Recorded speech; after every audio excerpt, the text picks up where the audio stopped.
So, heavy metals are accumulating in our lakes through atmospheric deposition and also surface runoff, and they're coming from a variety of sources. A big source is burning fossil fuels, but sometimes we even add metals to our lakes on purpose. So, we use copper sulfate often to treat nuisance algal blooms.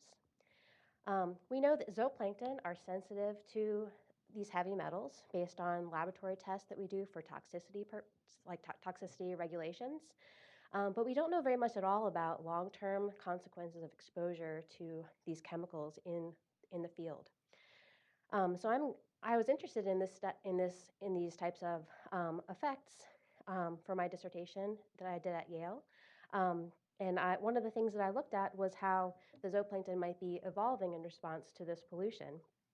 Um, you might be surprised to hear that evolution can happen that rapidly. We typically think of evolution as happening over long time scales, but the traits of populations can change very quickly over the course of just a few generations. And human impacts, including pollution, have been shown to drive some of the fastest and strongest evolutionary responses that we've measured in the wild. So it makes sense that we might see these populations adapting to the stress of exposure to these heavy metals. The organism that I was looking at is called Daphnia. So there's a picture of them up there. So Daphnia are microscopic crustaceans that are swimming around in lakes. They're eating algae very efficiently, and they can also produce these resting eggs, um, which can live for up to a century or even longer buried in sediments. So, one of the problems with trying to understand how evolution is happening in the wild is it's really hard to track evolutionary trajectories over time, and it's also hard to track how the environment has been changing in the past. But I was able to do that in my system using um, sediment cores to retrace those histories. So what I did for this study was I collected sediment cores from a few different lakes, and I retraced the history of contamination in those lakes. So that's showing how copper in this lake has changed over time. So we're seeing that in modern sediments, it's pretty low, and then it's high at this time period, and then it was low previous to that. I then collected Daphnia resting eggs from different time periods that I thought were showing key changes in their metal exposure. So here we have a low time period and a high time period.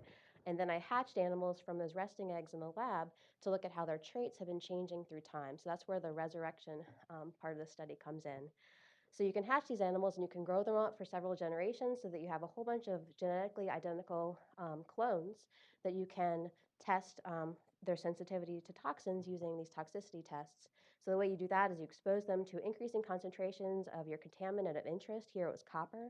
And then I calculated what we call the LC50, which is the concentration that leads to 50% mortality in that organism. So that's a way you can to standardize their sensitivity and compare across different organisms and time periods. So I repeated that for multiple animals that I'd hatched from different time periods and also from different lakes. And I'm going to show you some data from one of those lakes. So this is from Cedar Pond in North Branford, Connecticut.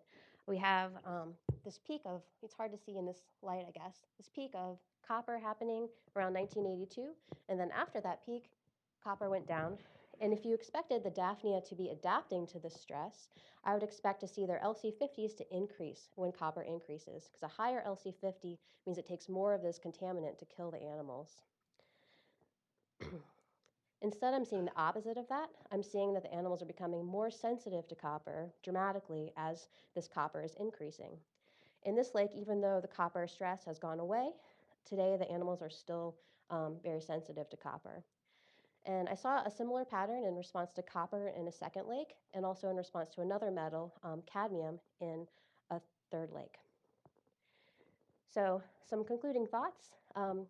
Rapid evolution is definitely happening all around us, but it's not happening always in ways that we might expect.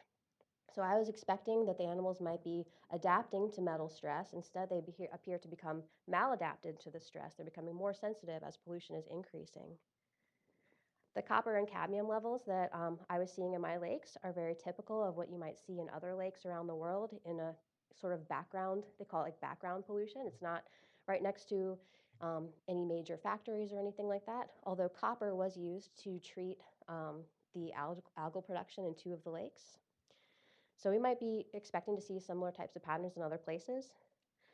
But it's also really important to note that This is showing evolution of a trait, their metal sensitivity. And based on what I've done, it's really hard to say how they might perform in the field. It's possible that their fitness may be different than what you would expect based on these laboratory tests. Because what really matters for evolution is how animals are able to reproduce in their natural habitat. So it's possible that maybe sensitivity to metals somehow helps them in the field, but it's also possible that they're generally maladapted to their environment. So with that, thanks everyone, and I'll answer questions later.